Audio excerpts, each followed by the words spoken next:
नमस्कार। Books education YouTube channel में आपका स्वागत है। मैं हूं अर्जुन सिंह और इस वीडियो में हम चर्चा करेंगे कक्षा 12वीं अभिव्यक्ति और माध्यम पाठ 5 इसके प्रश्न उत्तर। पाठ शुरू करने से पहले हम एक बात बता दें कि इस चैनल पर अंतराल भाग 2, अंतराल भाग 1 और अभिव्यक्ति माध्यम इनसे संबंधित विभिन्न पाठ, उनके प्रश्नोत्तर और व्याख्याएं उपलब्ध हैं। आप उन्हें देख करके फ़ायदा उठा सकते हैं। तो चलिए चर्चा करते हैं इस पाठ के प्रश्नोत्तर पर। इनसे पहले वीडियो में हमने पाठ 4 के भी प्रश्नोत्तरों का एक PDF हमने उसमें इंस्टॉल किया था। आप चाहें तो उनको डाउनलोड कर सकते हैं और इस वीडियो में भी डिस्क्रिप्शन में आप PDF नोट्स डाउनलोड कर सकते हैं। तो पहला प्रश्न है, विशेष लेखन किसे कहते हैं? समाचार पत्रों में विशेष लेखन की भूमिका स्पष्ट कीजिए। उत्तर है इसका, देखिए जैसा कि ये नाम से ही स्पष्ट है, विशेष लेखन। एक होता सामान्य लेखन, एक होता विशेष लेखन। तो सामान्य लेखन से अलग प्रकार का जो होता है वो विशेष लेखन हो गया। लेकिन इसको परिभाषा में कैसे लिखेंगे? किसी खास विषय पर सामान्य लेखन से हटकर किया गया लेखन विशेष लेखन कहलाता है। अखबारों, टीवी और रेडियो चैनलों में विशेष लेखन के लिए अलग डेस्क होता है और उस डेस्क पर काम करने वाले पत्रकारों का समूह भी अलग होता है। विशेष लेखन का कार्य विशेष योग्यता धारक उपसंपादकों और संवाददाताओं द्वारा किया जाता है। तो विशेष लेखन का जो कार्य है वो विशेष योग्यता वाले उपसंपादक और संवाददाताओं द्वारा ही किया जाता है। देखो, संवाददाता भी दो प्रकार के होते हैं, एक संवाददाता और एक विशेष संवाददाता। जो विशेष संवाददाता होते हैं वो विशेष लेखन कार्य करते हैं और जो केवल संवाददाता होते हैं वो बीट रिपोर्टिंग जिसको बोलते हैं, या जो सामान्य रिपोर्टिंग होती है वो उसको करते हैं। तो विशेष लेखन समाचार पत्रों में अहम भूमिका निभाते हैं। किसी भी विशेष घटना पर विशेषज्ञ यह लेखन करते हैं। राजनीति, खेल, कृषि, सामाजिक मुद्दे, अर्थव्यवस्था, शिक्षा, चिकित्सा, अपराध आदि विषयों पर विशेष लेखन से विशेष जानकारी पाठकों तक पहुंचती है, जिससे कि पाठकों का भरोसा समाचार पर बना रहता है और उन्हें ज्ञानवर्धक जानकारी भी हासिल होती है। अखबार में विशेष लेखन से उसकी छवि अच्छी बनती है, लोगों को अखबार की तरफ आकर्षित किया जाता है। बहुत से पाठक इन्हीं लेखनों को पढ़ने के लिए अखबार पढ़ते हैं। तो ये विशेष लेखन का समाचार पत्रों में महत्व है। प्रश्न नंबर 2, बीट किसे कहते हैं? ये पत्रकारिता से संबंधित प्रश्न है। बीट अंग्रेजी में आप जो आमतौर पर इस्तेमाल करते हैं वो अलग है और ये बीट है पत्रकारिता से संबंधित। तो उत्तर है इसका, संवाददाताओं के बीच काम का विभाजन आमतौर पर उनकी दिलचस्पी और ज्ञान को ध्यान में रखते हुए किया जाता है। मीडिया की भाषा में इसे बीट कहा जाता है। तो आप समझ गए होंगे कि बीट का मतलब होता है, इसे अब आप आसान भाषा में समझिए कि जिस तरह से आप अखबार में पढ़ते हैं खेल, उसमें एक खेल का पृष्ठ भी होता है, एक विज्ञान का होता है। एक आप जब बुधवार और रविवार को जब अखबार पढ़ते हैं तो उसमें स्वास्थ्य से संबंधित बातें भी आती हैं। एक में फिल्मी सितारे, राजनेता, उनकी जीवनी, उनके शौक, इनसे संबंधित सूचनाएं भी आती हैं।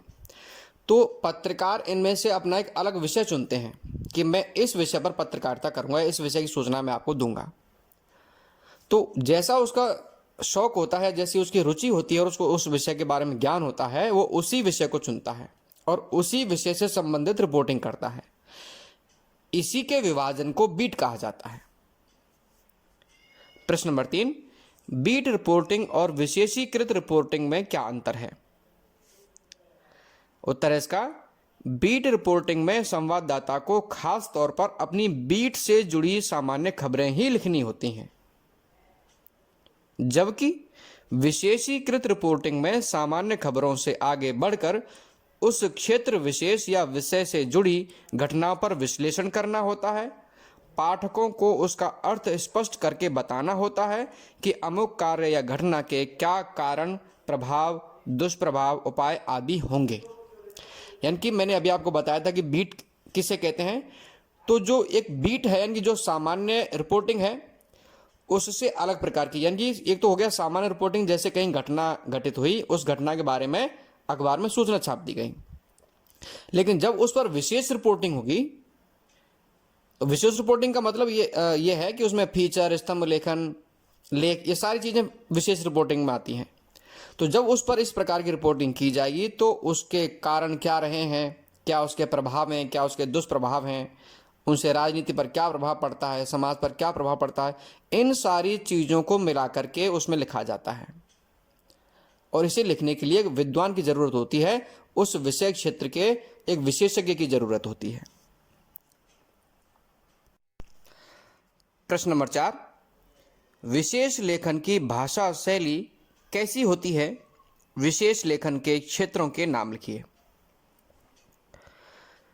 उत्तर, सामान्य लेखन का नियम विशेष लेखन पर भी लागू होता है। यानी जैसे आपने समाचार लेखन की भाषा शैली पढ़ी है, ठीक उसी तरह से यह है विशेष लेखन। जो समाचार लेखन की शैली होती है, भाषा शैली होती है सरल और प्रभावी शब्दों में, वो इसमें भी शामिल है, लेकिन इसमें कुछ अलग तरह का भी होता है।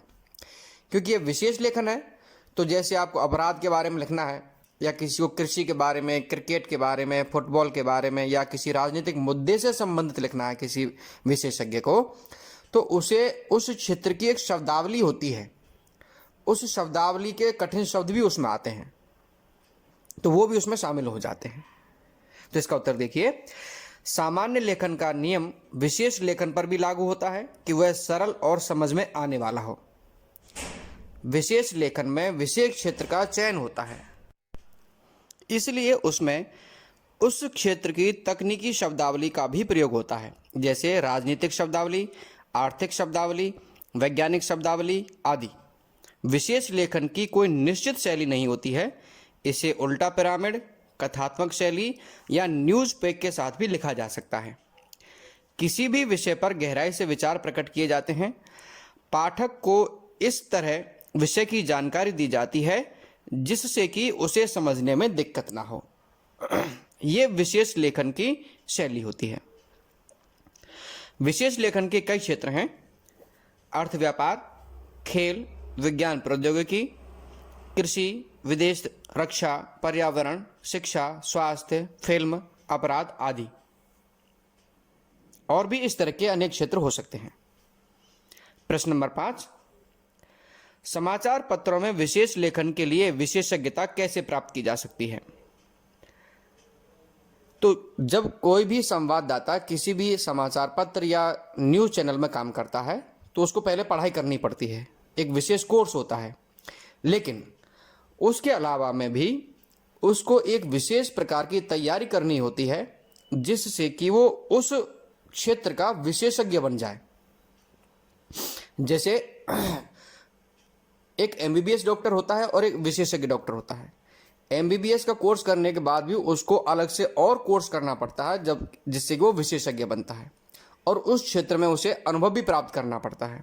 तो ठीक इसी प्रकार से इसमें है कि जब कोई संवाददाता अलग से पढ़ाई करता है, विभिन्न प्रकार के जो लेखक हैं उनकी रचनाओं को पढ़ता है, उन पर ध्यान देता है, वो विशेषज्ञता हासिल कर लेता है।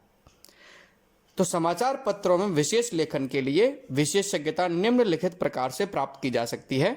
नंबर 1, जिस भी विषय में विशेषज्ञता हासिल करना चाहते हैं उसमें आपकी वास्तविक रुचि होनी चाहिए।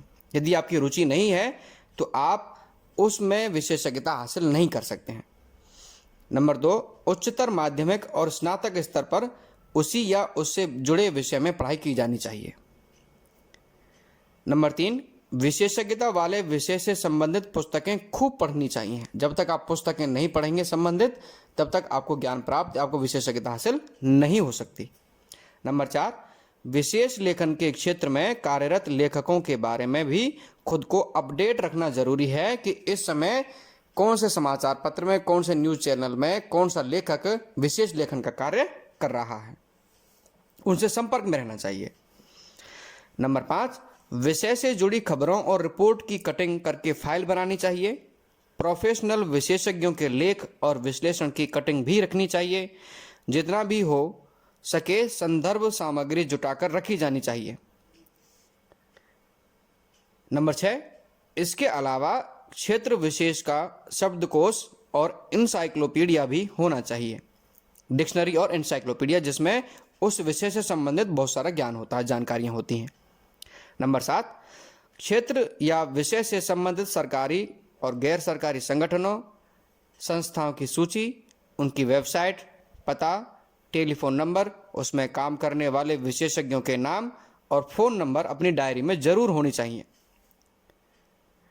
नंबर 8, विशेषज्ञता एक दिन में नहीं आती है। विशेषज्ञता एक तरह से अनुभव का पर्याय है। उस विषय में निरंतर दिलचस्पी और सक्रियता की विशेषज्ञ बना सकती है। एक की इसमें मिस्टेक हो गया है, इसमें ही कर लें। तो इस तरह से आप किसी विषय क्षेत्र में विशेषज्ञता हासिल कर सकते हैं। उसके लिए आपको बहुत अधिक मेहनत करनी पड़ेगी। जो बच्चे आगे चल करके जर्नलिज्म यानी पत्रकारिता का कोर्स करना चाहते हैं, वो इन चीज़ों का विशेष ध्यान रखें। नंबर 6, प्रश्न नंबर 6, पत्रकारीय विशेषज्ञता से क्या आशय है? उत्तर, पत्रकारीय विशेषज्ञता का अर्थ होता है कि व्यावसायिक रूप से प्रशिक्षित न होने के बावजूद भी उस विषय में जानकारी और अनुभव के आधार पर अपनी समझ को इस हद तक विकसित करना कि उस विषय क्षेत्र में घटने वाली घटनाओं और मुद्दों की आप ठीक से व्याख्या कर सकें और पाठकों के लिए उनके मायने स्पष्ट कर सकें, उसे पत्रकारीय विशेषज्ञता कहा जाता है। यानी कि जितना कुछ पत्रकार या संवाददाता जानता है, उस विषय वस्तु को पाठकों के सामने किस तरह से प्रस्तुत करना है कि पाठकों को वो आसानी से समझ में आ जाए, इसी को पत्रकारीय विशेषज्ञता कहा जाता है।